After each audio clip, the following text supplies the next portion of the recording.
अवधूत चिंतन श्री गुरुदेव दत्त. तुम्ही अनेक ठिकाणी देवाची मंदिरे आणि मूर्ती पाहिल्या असतील, पण कर्नाटकातील गाणगापूर येथे एक असं स्थान आहे जिथे साक्षात दत्तप्रभू निर्गुण रूपात वास्तव्यास आहेत. येथील निर्गुण पादुका साध्या दगड किंवा लाकडाच्या नाहीत, तर त्यामागचं रहस्य विज्ञानाच्या पलीकडचं आहे. आजच्या व्हिडिओमध्ये मी तुम्हाला तेच सांगणार आहे. गाणगापूरच्या निर्गुण पादुकांचे ते अद्भुत रहस्य.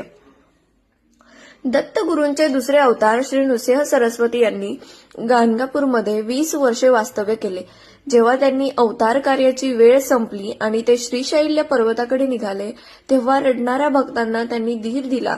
ते म्हणाले, मी कुठेही जात नाहीये, मी तुमच्यासाठी येथेच निर्गुण रूपात राहणार आहे. असे म्हणून त्यांनी भक्ताच्या कल्याणासाठी आपल्या निर्गुण पादुका तेथे ठेवल्या.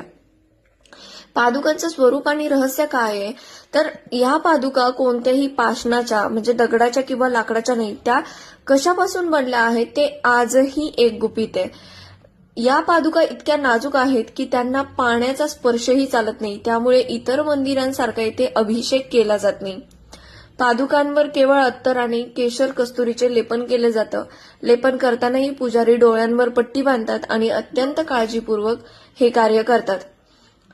गाणगापूरला दत्तप्रभूंची राजधानी मानलं जातं.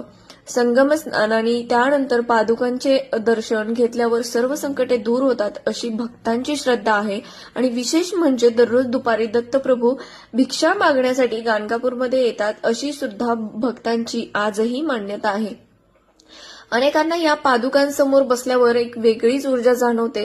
ज्यांना मानसिक त्रास आहे किंवा काही बाधा आहे, अशा व्यक्तींसाठी हे स्थान एक दिव्य औषधी मानलं जातं.